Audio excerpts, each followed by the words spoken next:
Hello, everybody. Scott Golden with the Pro Wrestling Logic YouTube channel and the continuation of our world class championship wrestling review series. We are into the month of April, April the 16th specifically for this particular episode, April 16th, 1983. Decent episode to be had by all.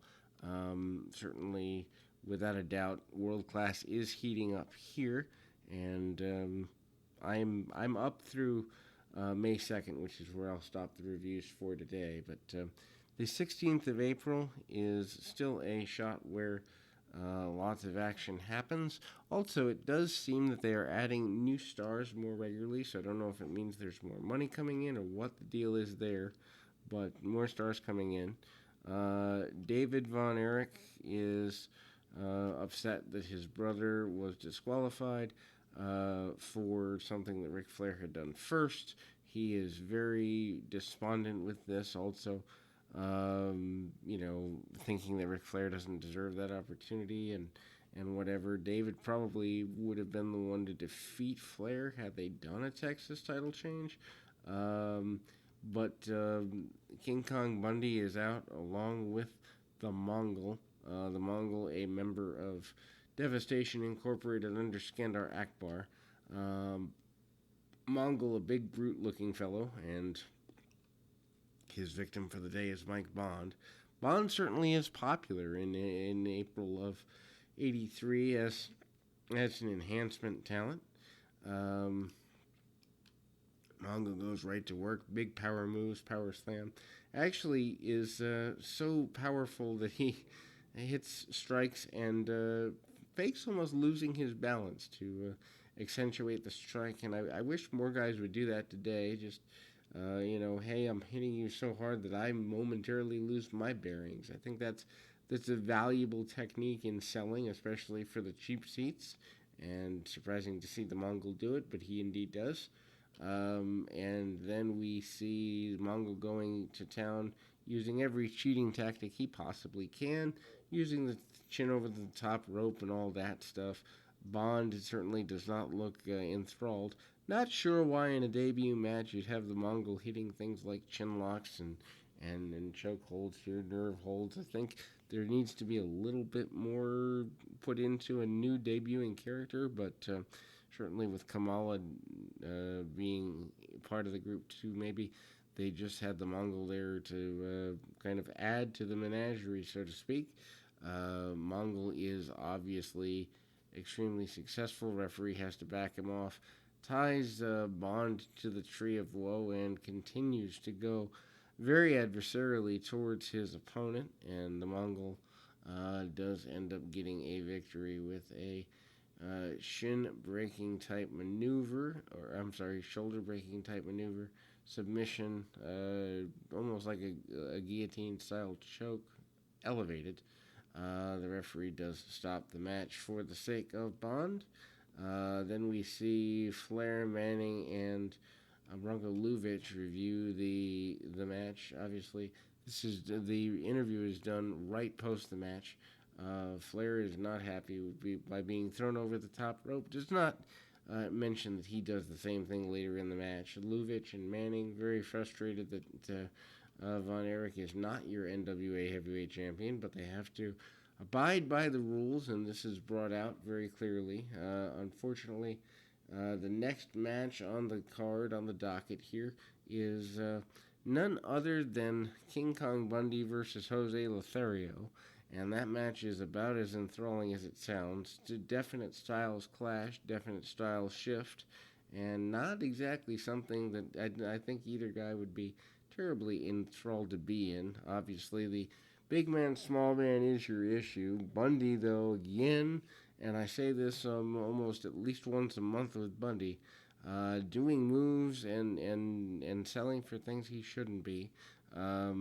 Lothario, who at least is a half an inch or half a foot shorter and significantly lighter, still made to look like he can go power for power with Bundy at times in the match, and it's just utterly ridiculous. Bundy holding on to headlocks and arm locks and all these things that might work if he were even 100 pounds lighter, but at 400 plus pounds, he should be able to crunch the guy and be done with it.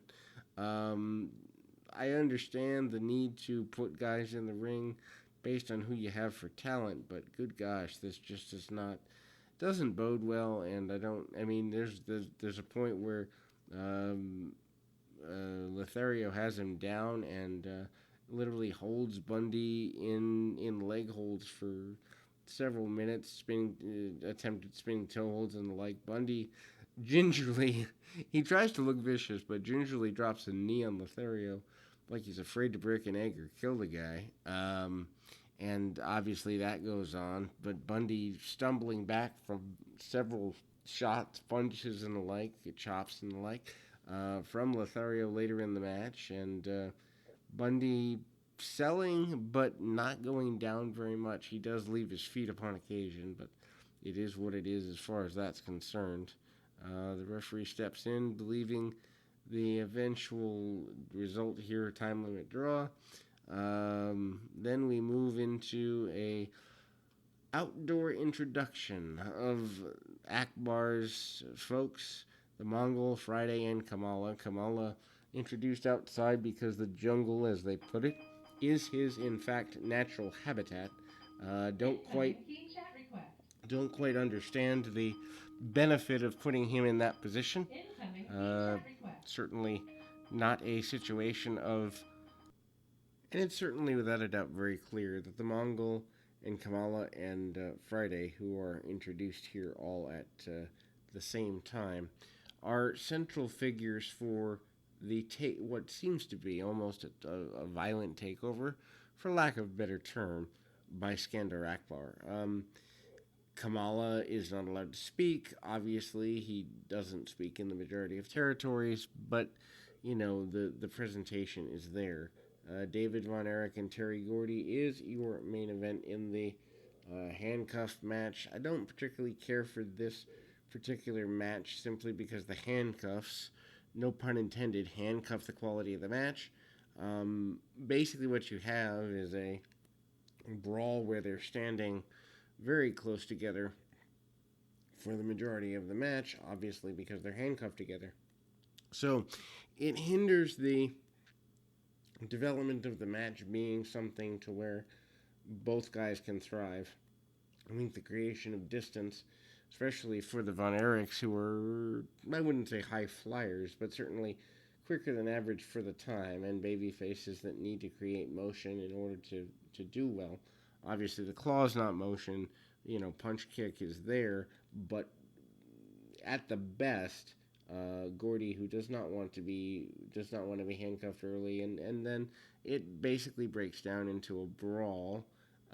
Being handcuffed together does hinder the motion of the match, and it is clear that, you know, they want brutality, they want brawl, and they get it. You know, Gordy probably, you know, in his early 20s, one of the best big men in the sport in '83, probably through, I don't know, maybe the early 90s when he had the stroke that he had. Probably one of the better big men, and it's interesting to think about the potential of what could have been with Gordy had he not had the stroke and all that. But, you know, the loosing of the handcuffs doesn't stop the fight between the two.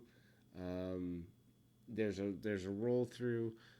Gordy and Hayes post-match say that there was holding of the tights that didn't take place. The Freebirds do lay Von Erich out to close the show. One thing that whoever's booking at the time, which I don't know that it's not Ken Mantell. I'm not 100% sure who's booking World Class at the time. Maybe Gary Hart took a step back to just do booking. I don't know. But regardless, the booker of the day, not afraid to get heat on the Von Erich boys for sure.